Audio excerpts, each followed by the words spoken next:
Bienvenue dans le podcast de l'initié de la bourse, la rubrique boursière du magazine Trends Tendance. Tous les mercredis, Pierre-Henri Thomas, journaliste chez Trends Tendance, vous propose un aperçu de l'actualité des marchés financiers. Ce podcast est réalisé avec le soutien de Keytrade Bank, leader incontesté du trading en ligne en Belgique. Bonjour à toutes et à tous. Alors aujourd'hui, nous allons nous demander si, après les soubresauts des marchés ces derniers mois, cela vaut encore la peine d'investir en actions. Pour le savoir, les analystes regardent généralement ce qu'on appelle le ratio cours-bénéfice. Ils se demandent, je paye cette entreprise en bourse combien de fois ses bénéfices actuels ? 10 fois, 20 fois ? Mais il y a un problème. Aujourd'hui, ce thermomètre est cassé. Cette année, avec la corona-crise, on s'attend en moyenne à une baisse des bénéfices allant de 30 à 50%. Les actions sont donc horriblement chères si on les compare aux bénéfices attendus en 2020. Vous allez alors me demander si je n'ai pas un autre outil. Si. Une meilleure idée peut-être alors serait de comparer le rapport entre le cours d'une action et la valeur comptable de l'entreprise. La valeur comptable comprend les actifs d'une société, son capital, ses machines, la valeur de sa marque. C'est en quelque sorte la valeur minimale d'une entreprise. Or, la valeur comptable ne change généralement pas de façon aussi spectaculaire qu'un chiffre d'affaires ou un bénéfice. Historiquement, en Europe, le rapport entre le prix d'une entreprise en bourse et sa valeur comptable se situe aux alentours de 1,3. Autrement dit, on paye en bourse 1,3 fois la valeur comptable d'une entreprise, européenne en tout cas. Face à cette moyenne historique, aujourd'hui, les actions européennes ne semblent pas trop chères. Elles se situent dans cette moyenne, voire même en dessous, si on parle des entreprises du sud de l'Europe ou de certains secteurs. Par exemple, le secteur bancaire. On paye les valeurs bancaires 0,3 fois seulement leur valeur comptable, ce qui reflète une certaine appréhension des investisseurs à l'égard du secteur financier. Attention, c'est autre chose aux États-Unis. On paye les entreprises américaines aujourd'hui 3 fois leur valeur comptable, ce qui est historiquement très élevé. Évidemment, le prix des valeurs américaines est tiré vers le haut par les excellentes performances des GAFA, ces actions technologiques dont nous parlions la semaine dernière et qui bénéficient à la fois d'une croissance exceptionnelle et d'une abondante trésorerie. Bon alors, me direz-vous, les actions sont-elles chères aujourd'hui ou pas ? Alors j'ai envie de vous renvoyer à la réponse que Paul Krugman, le prix Nobel d'économie, qui est aussi éditorialiste au New York Times, a donnée. Il s'est interrogé lui aussi sur la performance étonnante des bourses américaines alors que les économies s'effondraient et il a fini par dire « Vous devez vous rappeler 3 règles. Premièrement, le marché boursier n'est pas l'économie.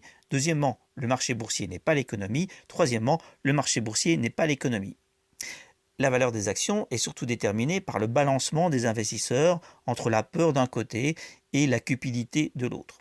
Et dans cette histoire, finalement, les ratios financiers ont peu d'importance. La parole est maintenant à l'expert de Keytrade Bank avec une analyse de l'actualité économique et financière. La correction boursière a fait des gagnants et des perdants sur le plan régional.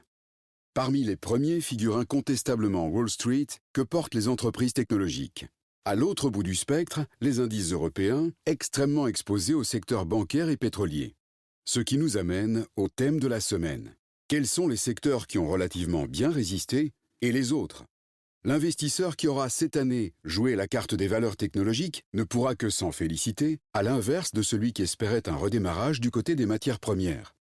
Les entreprises pétrolières sont violemment touchées et nombre d'entre elles ont dû renoncer à payer le tant convoité dividende.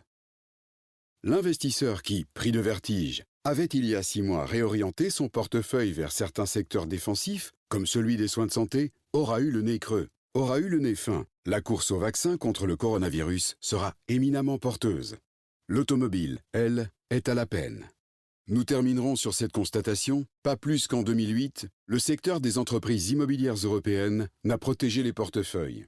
Véritable référence en la matière, l'indice MSCI Europe Real Estate a cédé en mars plus de 30%, une perte qu'il n'a que très peu compensée depuis. Bienvenue dans la seconde partie du podcast de l'initié de la bourse.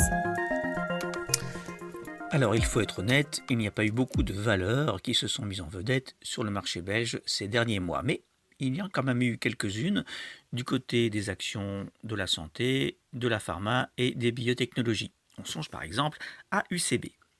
UCB, c'est l'Union chimique belge, une entreprise qui avait été fondée en 1928 par Emmanuel Janssen et qui était surtout spécialisée au départ dans la chimie et les films plastiques. Mais elle a pris un tournant extraordinaire en se centrant sur la pharmacie après la guerre. La valorisation du CB a alors explosé, littéralement, dans les années 80, grâce à la découverte d'un antihistaminique révolutionnaire, le Zyrtec. Il y a eu d'autres médicaments phares, le Notropil, le Keppra qui est un antiépileptique, et puis UCB a réalisé une succession d'acquisitions afin de remplir son pipeline. Elle a acheté la britannique Celtec, la société allemande Schwarz au milieu des années 2000 et tout récemment, enfin plus récemment en tout cas, l'entreprise américaine Ra Pharma. Jusqu'il y a peu, toutefois, ces emplettes, ces projets de médicaments prometteurs n'avaient pas fait décoller le titre. Mais l'action UCB s'est réveillée. Elle a gagné environ 50% depuis le 1er janvier, en raison de plusieurs bonnes nouvelles dans le développement de certains médicaments. Une toute récente bonne nouvelle concerne les résultats prometteurs d'une étude de phase 3 sur le traitement contre le psoriasis, qui a donné des résultats vraiment impressionnants et qui a provoqué une flambée des cours d'UCB ces derniers jours. Une flambée qui s'est répercutée aussi à Financière du Tubize. Financière du Tubize, c'est une holding cotée en bourse de Bruxelles également et qui a pour seul objectif d'assurer l'ancrage belge du groupe. Tubize détient 35% du capital d'UCB. Mais une flambée qui a aussi permis à UCB de passer un cap symbolique puisque désormais l'entreprise vaut plus de 20 milliards d'euros. Merci d'avoir écouté le podcast de l'Initié de la Bourse. Vous trouverez plus de conseils et d'analyses de l'Initié de la Bourse demain dans les pages vertes du magazine Trends Tendance. La semaine prochaine, nous sommes de retour avec de nouvelles analyses. Ce podcast est réalisé avec le soutien de KeyTrade Bank, leader incontesté du trading en ligne en Belgique.